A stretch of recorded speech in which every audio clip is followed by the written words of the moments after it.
Simba inakubali kufungwa tena mechi 2 mfululizo katika mchezo wa pili klabu bingwa Afrika dhidi ya Stade Malien.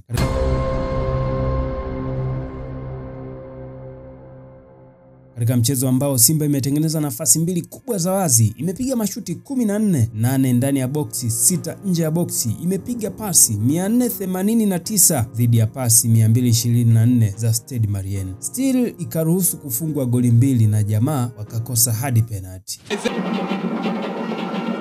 there is again.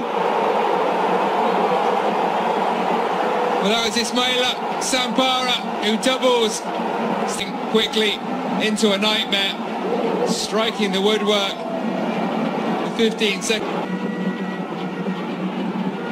Struck from range, and that is some way to half the deficit.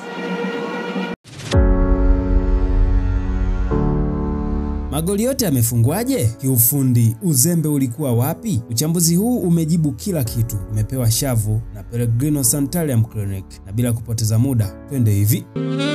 Baada ya kufanya utafiti wa muda mrefu na kutafuta suluhisho la matatizo mbalimbali ya wanawake, hatimaye Pellegrino Investment Tanzania Limited wamekuja na dawa ya asili yenye uwezo mkubwa wa kutibu matatizo yote ya uzazi kwa wanawake. Na sasa tumekuletea Muhoro One. Hii ni dawa kiboko inayoondoa kabisa maumivu wakati wa hedhi, inasawazisha mvurugiko wa hormone na inatibu chango. Matumizi ya dawa hii: chota kijiko kimoja cha dawa kwa kutumia kijiko cha chakula, changanya na maji moto yaliyochemka vizuri kwa nyuzi joto 100. Weka katika kikombe kidogo cha chai na utakunywa dawa ikiwa imekwisha poa. Tumia kutwa mara 2, asubuhi na jioni. Dawa hii imefanywa utafiti na kutengenezwa kwa mimea ya asili na Pellegrino Investment Tanzania Limited.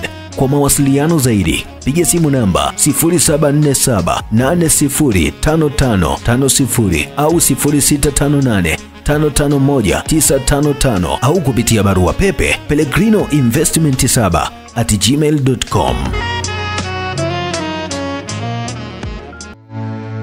Kwenye goli kama hili kuna vitu vikubwa viwili vya kuvitazama. Kwanza ni idadi ya wachezaji wa timu zote mbili katika eneo la hatari. Kwenye mazingira kama haya, eneo la hatari ni eneo hili linalotazamana na lango moja kwa moja. Kwa nini eneo hili? Kwa sababu ndio engo nzuri ya mchezaji kupata goli kirahisi zaidi. Kiufupi, mchezaji wa upinzani akiwa na mpira katika eneo hili, expected goal ratio inakuwa kubwa na anafunga kirahisi. Kitazama idadi ya wachezaji hapa utaona ni 5 against 4. Kwa upande wa Simba ukimuongeza na golikipa basi ni 6 versus 4. Maana yake Simba wana idadi kubwa ya wachezaji kuwazidi Stade Malien. Hii ina maana kuwa Simba kiulinzi, kwa kutazama idadi yao wakati wa kushambuliwa na kwenye zone muhimu kama hii, tunasema wamefanikiwa. Wachezaji wamerudi kwa haraka katika maeneo ya kiulinzi na wameonyesha nia ya kuzuia shambulizi na goli.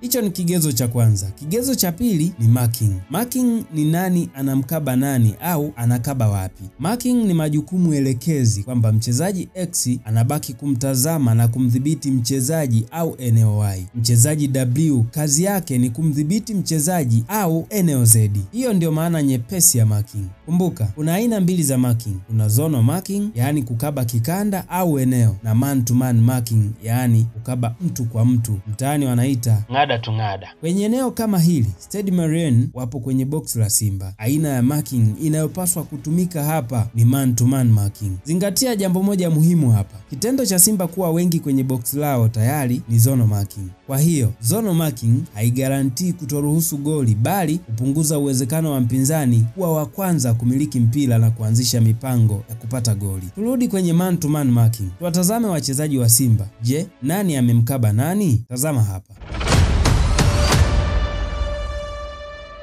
Wilson Nangu na Anthony Mligo, wote wawili miili yao inaongea juu ya kuzuia mpira wa Koulibaly. Mtazame Nkeng, akili yake haipo kwa Nangu wala Koulibaly. Akili yake inawaza kulitumia eneo la nyuma ya Nangu. Mtazame Derok, yupo katikati ya Traore na Nkeng. Marking yake iko zaidi kwa Nkeng, huku Traore akijaribu kukimbia nyuma ya mgongo wa Derok. Kapombe anaonekana kumtazama Koulibaly na kuona namna ya kuingia kwenye eneo la kiulinzi. Cross inapigwa, inampita Nkeng na Delok. Kapombe anaenda kumbuguzi Traore. Traore anapiga kichwa cha ndani. Nkeng anafunga goli. Hapa kuna poor marking. Kwanza Kapombe hakufika kumkaba Traore kwa wakati, lakini pia Delok naye hakuwa na wakumkaba man to man. Kwa hiyo utaona uzembe kwenye kumkaba mtu na mtu umeigharimu Simba na hata kuzaa goli hili la kwanza. Twende tukaone goli la pili la Stade Malien.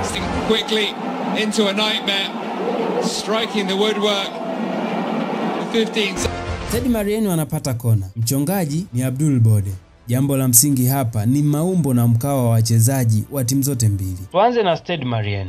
Kuna wachezaji 6 wa Stade Malien, 4 wako kwenye boksi, 2 wako kwenye mstari wa boksi. Simba ina wachezaji 8, golikipa wa 9. Umemwona Kapombe anafanya man to man marking. Unamuona huyu ni Selemani Mwalimu, anazungukwa na beki wa kati Ismaila Simpala na hata kufunga goli. Licha ya kuwa na kundi kubwa la wachezaji kwenye box, lakini poor marking inagharimu tena Simba. Hakukuwa na mchezaji wa kuendana na mikimbio ya wachezaji wa Stade Malien. Hata huyu Simpala unaona anatoka kwenye ukanda wa upofu na hata kufunga goli. Magoli yote mawili ya Stade Malien yanampa darasa huru kocha Dimitar Pantev. Kwenye mechi za ugenini ni kweli mbinu zake nyingi ni za kuhakikisha timu inakuwa na idadi kubwa ya wachezaji wakati wa kushambuliwa, lakini haiishii hapo. Tatizo kubwa zaidi limeonekana umakini mdogo wa kufanya marking kwa wachezaji wake. Ni imani yangu kuwa katika mechi zijazo hili halitojirudia. Simba haitafungwa magoli mepesi kama haya. Tukutane kwenye kigongo kingine. Kumbuka hapa ni uchambuzi tu wa kiufundi. Kama umependa uchambuzi huu, basi subscribe kisha bofya alama ya kengele. Hadi wakati mwingine, kwaheri.